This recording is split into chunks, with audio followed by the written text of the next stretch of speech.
আজকে মহা সোমবার, পৌষ মাসের 14ই পৌষ, 30শে ডিসেম্বর।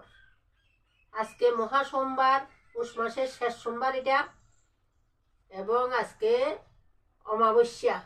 এটা হলো বকুল অমাবস্যা। এই বকুল অমাবস্যাতে সোমবার পড়াতে যে ঠাকুরের ভক্ত, যে ঠাকুরকে সবসময় পূজা করে আসছেন, সবাই ওই ঠাকুরকে যদি মন প্রাণ দিয়ে আজকে পূজা করা যায়, তাহলে নাকি বেদ পুরাণে আছে পুণ্যি লাভ হয়। তাই আমিও আমার ছোট সময় থেকেই আমি শিবলিঙ্গকে সাধারণভাবে, ষোড়শ উপচারে পারি না, কিন্তু সাধারণভাবে হলো আমি পূজা করার, একটা বেলপাতা আর একটু জল দিয়ে আমি পূজা করার চেষ্টা করেছি ছোট সময় থেকে। আজকে এত বছর, দীর্ঘ এত বছর যাবতে আমি এভাবে করে পূজা করে আসছি। পূজার পদ্ধতি আজকে আমি যেভাবে করি, আমি আমার মতো করে করি, সে আমার মতো করে করছি। আমি দুপারি মোমবাতি প্রথম জ্বালিয়েছি, জেলে এরপরে শিবলিঙ্গকে স্নান শুরু হচ্ছে। স্নান করাতে হলে কি করতে হয়, এখানে ঘৃত এবং কর্পূরের বাতি জ্বালিয়েছি। আজকে মহাসোমবার, এই মহাসোমবারে ঘৃত কর্পূরের বাতি যদি জ্বালানো হয়, মহাদেব অল্পতেই তুষ্টি লাভ করে, অল্পতেই খুশি হয়, পুণ্যি লাভ হয়। তাই ঘৃত এবং কর্পূরের বাতি আমি জ্বালিয়েছি, ধূপশোলা জ্বালিয়েছি। এরপরে আমি আমার ঘৃত, মধু, দধি, দুগ্ধ এবং চিনি দিয়ে একটা পঞ্চামৃত বানিয়েছি। সে পঞ্চামৃত দিয়ে আমি প্রথমে শিবলিঙ্গকে মাখাচ্ছি। শিবলিঙ্গকে মাখালাম। মাখাবার পরে এরপরে আমরা স্বভাবত গঙ্গার জল সংগ্রহ করেছি। আগে ছিল আমার ঘরে সে গঙ্গার জলে একটুখানি আতপ চাল এবং তিল দিয়েছি। আতপ চাল এবং তিল হলে নাকি ভোলানাথ খুব খুশি হয়। ভোলানাথ নামও ভোলা, মানুষের উপকার করে। তাই এই আতপ চাল এবং তিল সঙ্গে একটা বেলপাতা দিচ্ছি। একটা বেলপাতা দিয়ে আমি শিবলিঙ্গকে স্নান করাচ্ছি। শিবলিঙ্গকে স্নান করালাম।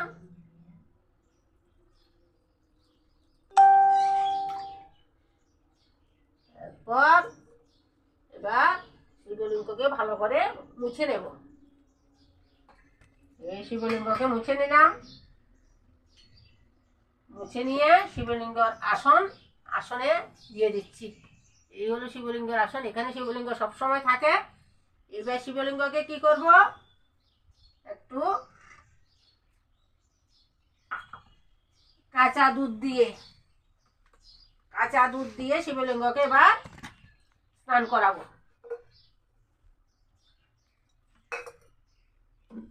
কাঁচা দুধ দিচ্ছি।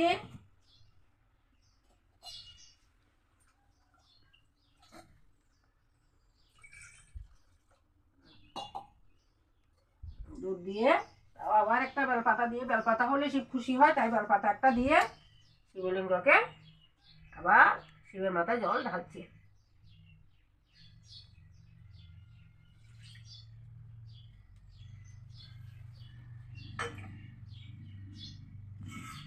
এবার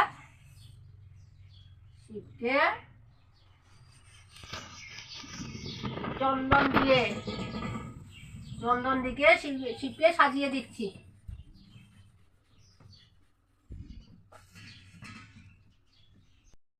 শিবলিঙ্গকে সাজিয়ে দিচ্ছি।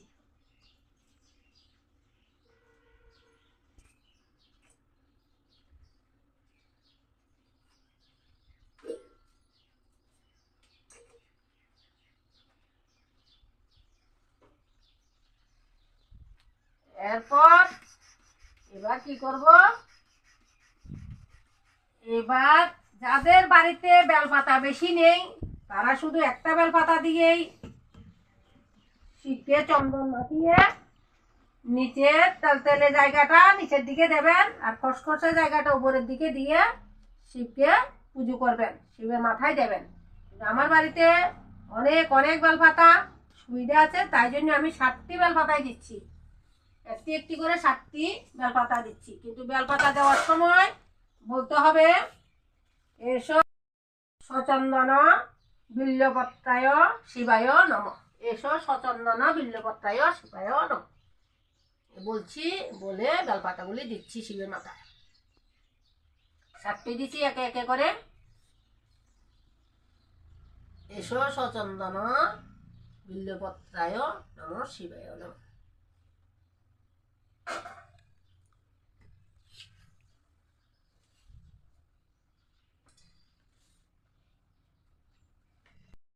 নিখুঁত বেলপাতা হতে হবে, কিন্তু নিখুঁত বেলপাতা তার দিতে হবে। শিবের মাথায় নিখুঁত বেলপাতা দিতে হয়।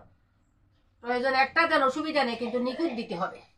এভাবে করে বেলপাতা দিয়ে বারবার মন্ত্রটি বলে শিবের মাথায় বেলপাতা দিয়েছি। এবার ফুল, দুর্ভাগ্য আমি ফুল তেমন পাইনি। শিব, গোলাপ, আকন্দ ফুল এবং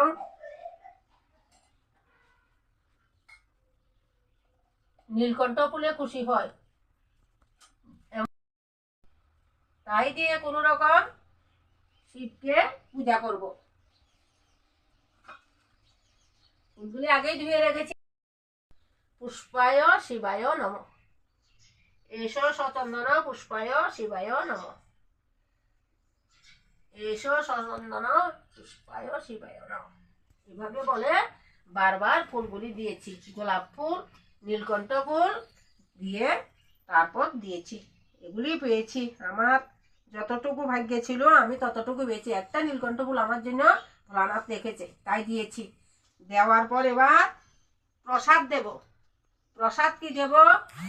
প্রসাদ আমি কণিকা মাত্র প্রসাদ এনেছি। আমার এখন ঠাকুর যদি কখনো সহায় হয়, আমার ক্ষমতা সীমিত ক্ষমতার মধ্যে একটু নকুলদানা, একটু বাতাসা আর একটু কিশমিশ দিয়ে বাবা ভোলানাথের এখানে দিয়েছি প্রসাদ হিসাবে। আমার এটুকুই সামর্থ্য ছিল, আমি এটুকুই দিয়েছি।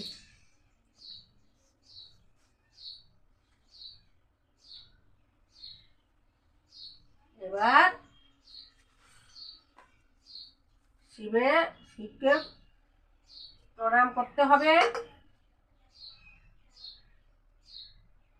ওম তায়ন করম ইয়াচ্ছল হে সুগন্ধি পুষ্পাদি বায়ধনক পূর্বরূপমি ভুবন্দনম মৃত্যুর্মুখাসি আমার হিত হরম শিবায়। ওম নমঃ শিবায়। ওম নমঃ শিবায়। ওম নমঃ শিবায়। ওম নমঃ শিবায়। হর হর মহাদেব শ্রী কৃষ্ণ। এবার আরতি করব। আরতি করতে একটু ঘন্টার ধ্বনি দিতে হয়, ঘন্টা বাজিয়ে বাজিয়ে আরতি করতে হয়। একটু আরতি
এবার শিবের প্রণাম মন্ত্রটি বলবো।